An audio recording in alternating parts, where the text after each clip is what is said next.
Hello and welcome back to the channel, and thank you for joining me in another of my interviews today. Have you looked up in the sky? Well, actually, today's a bit of a bad day as I record this because the skies are blue down here on the south coast where I am. However, January and February so far this year have been overwhelmed with cloud, and what we need is technology that will disperse that cloud and let the sun through. Obviously today the pilots are having a day off, and perhaps the aeroplanes are being serviced, or they've just chosen to go around the Isle of Wight several times. Who knows? Now, my guest today has been developing and doing research on such technology, and he would like to share it with us. His name is Philip Milburn, and he joins me now. Hello, Phil. Hello, it's good to see you. I'm going to pick up on something you said during your interview. The planes have all been gone in the south. They're up here.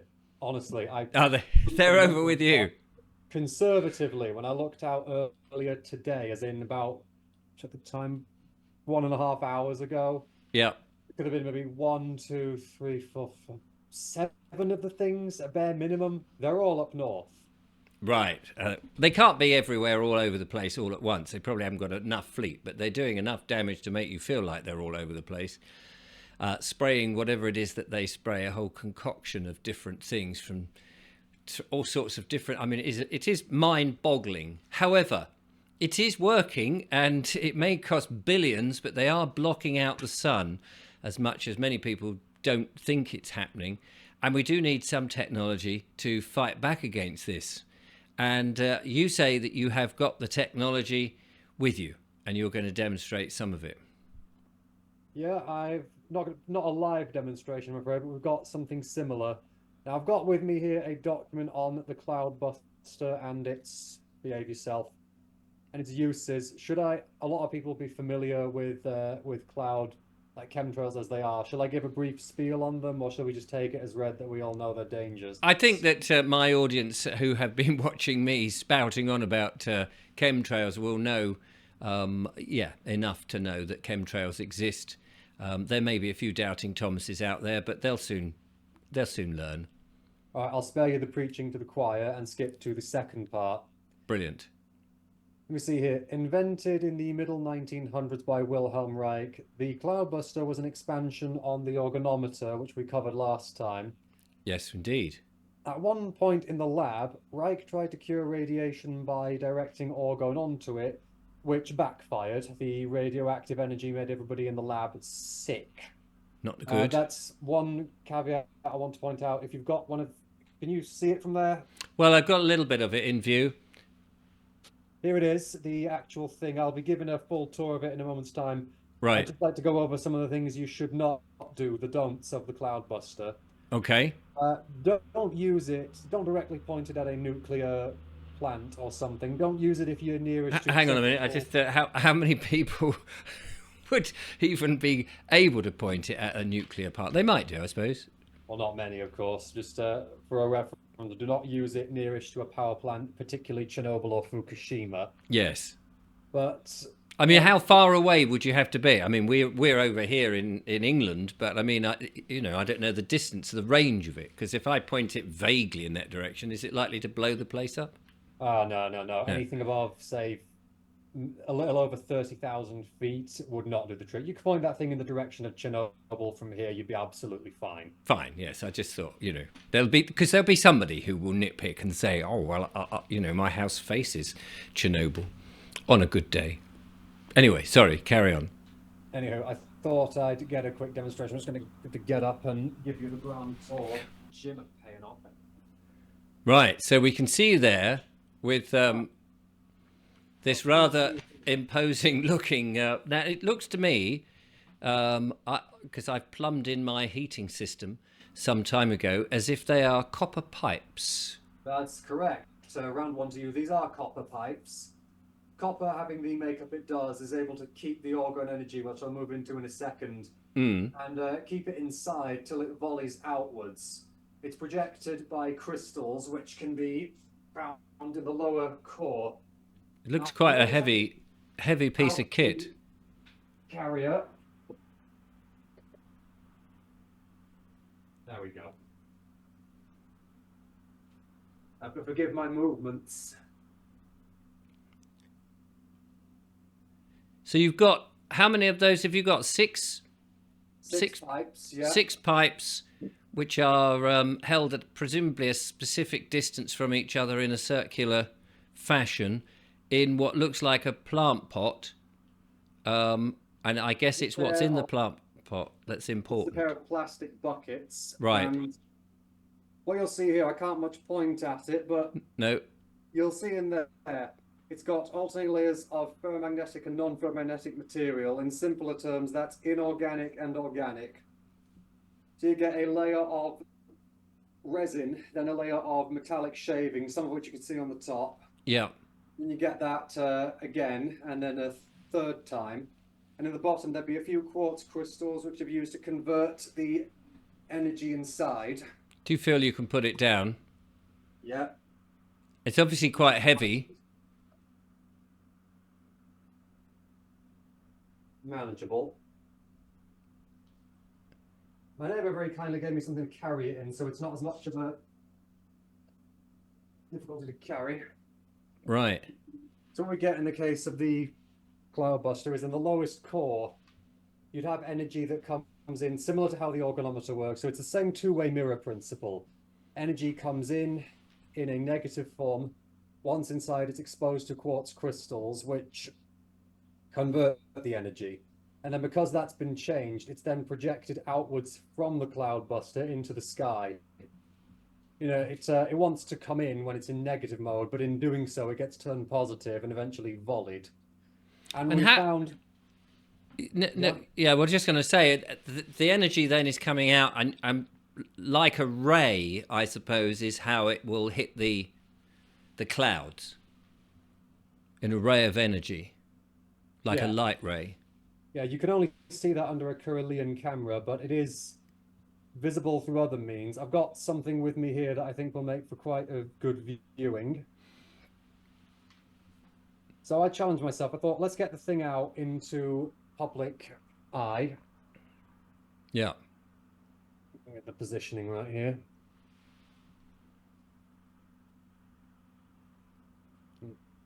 That's it, about somewhere there. Yeah, the lighting's... I'm just going to kill the monitor. I can't see you anymore. Is that clearer? It just needs to go over to your right. Hello? Hello? Can you hear me? What happened? Oh, dear. I'm still here. Are you still there? Yes. Oh, good. I thought it had cut out for a second. It did not like that. Sorry, computers have never been my friend. For as much as I can manage a Cloudbuster, computers I some teething with. You can see here. All right, that's a bit grainy. I'll be putting this in public soon, but... Is this in real time? Yeah, this is a time lapse. So I tried pointing at ordinary clouds, got no result whatsoever. And this... You see that clear as day? Yes. You got the chemtrail at the...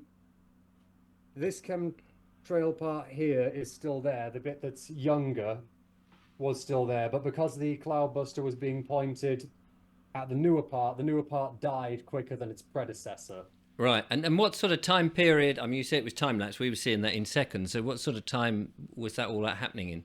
I think that was a span of about nearly a full minute from start to finish. Right.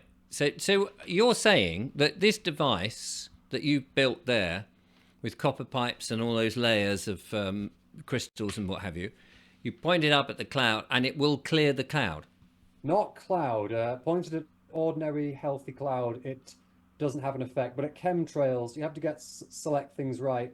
Right. It has to be close enough. Something that's extremely high up, it will be out of range. But if you get something of about that height, which was commercial, so let's say 30,000 feet, chances are it can be shot down. Well, shot down, not as if anything falls, but it diffuses the chemicals from what I've observed thus far. And I'm not the first person to point this out. In the 2000s, ever since 2002, a group has made their way through Africa, and in recent years they've left Africa. But they spent the 2000s providing cloudbusters and tower busters and orgonite devices throughout Africa, led by a man named George Ritchell. I won't give you the full history, but they would go to a town, offer these up, and they would document rainfall that was uncharacteristic of the area. I have a documentary on that subject coming out March the 1st, so you can get a clearer picture there.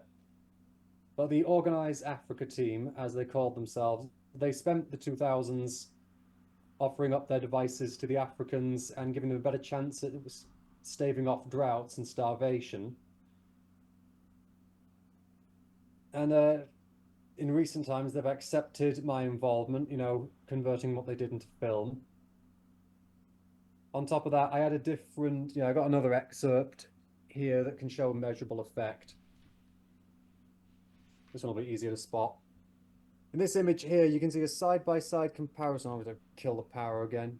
Just keep talking. Can you still hear me? Yeah, I can still hear you. Can you hear me? I'm not hearing you, but I'm just going to show this in case it's visible, and I'll turn you back on in a second. It is. Yeah, it's probably the audio through your monitor. But anyway, so I saw the device very briefly there. If you turn your monitor back on, there we go. Okay, yes. Did you see that? Yes, we did. You're hearing me through your monitor, presumably. So when you turn it off, it kills the audio. Yeah. Okay, that explains it. I thought I was killing the site and not the entire thing. Right. But yeah, So we saw very, very briefly in the one sort of third of the picture, the thing. So that was also acting. It is this way. What we got here is we took this device, an EMF reader, out to underneath an electrical pylon, and the radiation poisoning, sorry, the EMF pollution was well into the red zone up here. Right. But subject to a cloudbuster being involved, it dropped as low as the orange zone, and in the right spot, it dropped to the yellow zone, meaning 5. So we measured the difference there, and it does have a measurable impact on EMF pollution. Wow. So I mean, even if it's like Wi-Fi pollution and dirty electrics and all of that, would it make a difference to and 5G and 4G and all of those EMFs? I've been meaning to take it out to a 5G tower I've spotted. We are free to say that here, right? Because I hear a lot about censorship. Yeah, no, so you can point it at a 5G tower and see what happens. It's perfectly all right in my book. Whether it, I mean, if it damages the 5G, then they've got to prove that it damaged it, I suppose, haven't they? I've had this thing in here for almost a year. It never gives us any trouble with the electricity. No, but I just wondered if it was reducing the EMFs in and around you. By accounts so far, yeah, it would seem so. Okay, it was just a side off thought. But yeah, I'd be interested to know if, and so I'm sure with my viewers, if you were to point this at a 5G tower and then see what the reading was, just as as a matter, because I'm sure that the nice, kind, benevolent government who wish to push these things on us haven't done that test. I'm sure they haven't checked for themselves. No, I very much doubt it. No, I am being facetious. So this device, and now this is presumably a practical thing that people could make in their own home. Yeah, the Cloudbuster. We have a how-to guide on creating your own, and with a bit of technical know-how, it's possible. Right. I mean, the advantage then would be if people are armed with these things, we could get rid of these covered, blanketed skies, and they could carry on spraying them, and waste their money. And we could just disperse them. Is that what you're saying? That is the indication thus far. I'm not presenting any of this as hard and fast rules because I've pointed the thing at chemtrails, and it doesn't take out every chemtrail you pointed at. But if you get one that's the right height, as you saw earlier, right, it doesn't have a measurable impact within reason, And when the chemtrails have formed a big cloud, I mean, this is the thing, you can't always be there when they're flying, but you can go out of a morning and go, another grey day, they blocked out the sun. Will it burn a hole through the cloud? The one that I've recorded thus far is that it can take out very young forms of chemtrails, ones that have been in existence for less than 2 minutes. It can silence them in their infancy. Right. It sounds a bit nefarious, but that's what we've seen thus far, and it has to be at the right height. Now, our Organised Africa would make a point of surrounding a cloudbuster with organite devices. I've never done that yet, but I'm going to, and I will let you know the results. Okay. We'll take And it what on. if you had several of these things? I mean, if you had a bank of them, like a whole load of ACAC guns, around your town or city, and people were sort of there pointing them out their bedroom window, would that be sufficient to sort of blast a clear gap through if there were many of them? Um, Organized Africa never gave out more than one, so it's not so much the amount of cloud busters you issue, it's the amount of organite devices you supplement them with, is the running theory at this point. Right. Okay. All right. Well, and how can people find out more about them, and if they wanted to build one or buy one, would they? Have you got a web page with it on or anything? Well, you can buy one from organizeafrica.com, but it is a lot cheaper to simply assemble one for yourself. Yes. I have a how-to guide on my own channel that's been very well received, and one fella has messaged me to say I've been using them and it's reducing chemtrails for me, and that was quite uplifting to know that's been having a measurable impact. Check my document here again. And what is your where is your site or your channel? Is it a YouTube channel? Yeah, it's the one that we talked about last time. Anomaly Research Labs. We chiefly research medicine, little-known medical practices, and Yes. occasionally things such as the Cloudbuster. I'm just going to quote something here. Ah, yeah. Orgone energy, that is, say, the stuff that the Cloudbuster harnesses, has a lot of overlaps with Anal Magnetism by Anton Mesmer, Zero Point Energy by Dr. Hal Puthoff, Psychotronics by Russian and Soviet scientists, Torsion Fields by Nikolai Kozriev, and especially Eloptic Energy by Thomas Galen Hieronymus. You study them and then look at the overlaps and the common threads with orgone-based devices. That's the best way to get a clear picture for it and the easiest way to predict it. Did you say something called orloptic energy just now? Eloptic. What is that? Just as a matter of interest. Eloptic energy was not so much invented as identified by Thomas Galen Hieronymus, and honestly, I've not delved particularly deep into that subject, but I do know it has some common threads with the orgone theory. Right. And I mean, is that like crystal based energy? Orloptic? I mean, I just can't even picture it. Eloptic was a lot more mechanical. It was deeper into being machinery, whereas orgone is a lot of spiritual based and crystal based, Right. electromagnetic. But eloptic energy was much closer to something you would see on the inside of a factory. Yes. Okay. Well, thank you for clearing that up. So, that's brilliant. Thank you so much, Philip. It's been interesting to see it. It's quite a big device. And where would you station it? Inside or out? Presumably in a garden, and directional, like a cannon, I suppose. You'd personally, I put the thing into. You can see the bag back there, the shopping bag. If you get the right size shopping bag, you can stick it in there and make it a lot easier to move around. And it is as simple as once assembled, point it at the sky and see what works and what doesn't. We're dealing with a work in progress here, but we did get a great recording of one chemtrail literally fading into thin air, fully literal. And I'm excited to see where else we can take this. I was over the moon when that happened. I mean, the recording of that took place on Valentine's Day, so I spent it alone, but I wasn't sad at all because that's something to celebrate.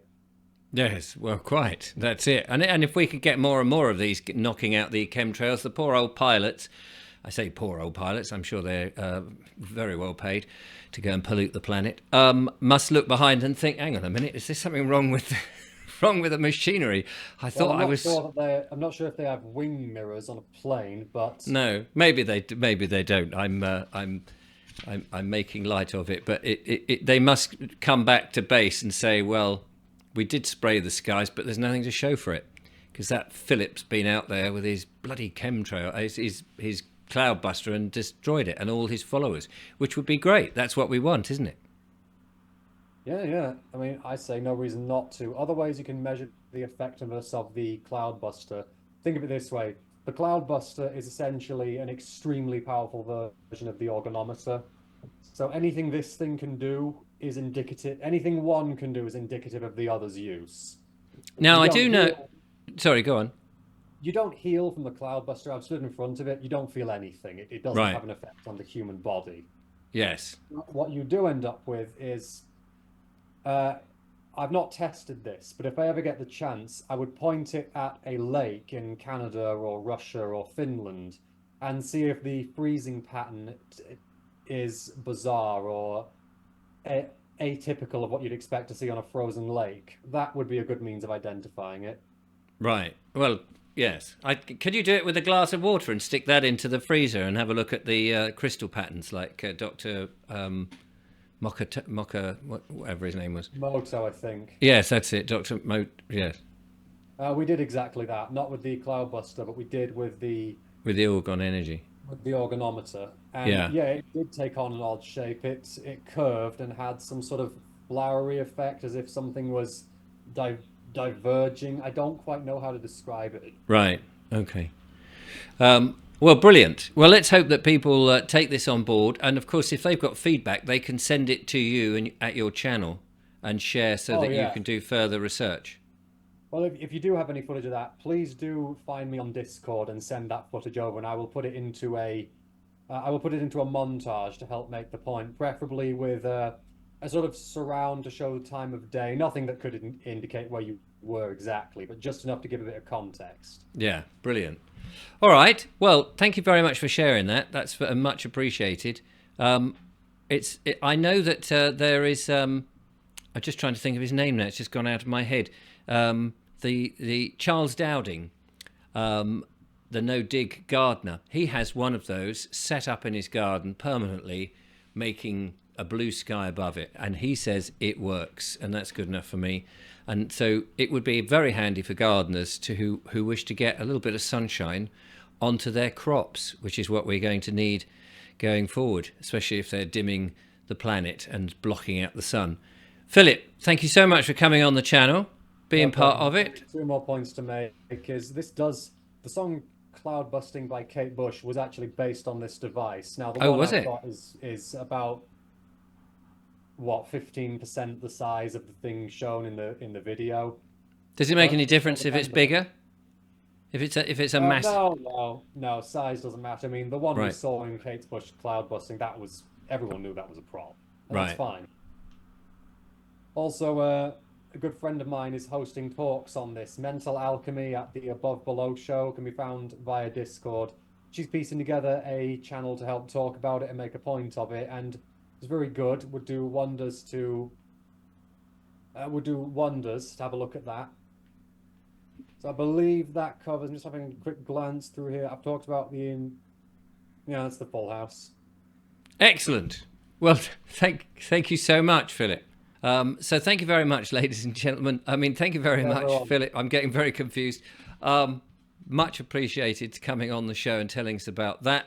There are lots of people who have these cloud busting technologies, and we need to see more of it, because we're not going to let these swines flying their planes defeat us and block out the sun. It's absolutely vital we find ways round it, even if it is with white vinegar being warmed up. Who knows whether that one works. But anyway, until next time, thank you, Philip, for coming on the show, and I will see you again in a monologue or another interview very soon. Till then, bye-bye.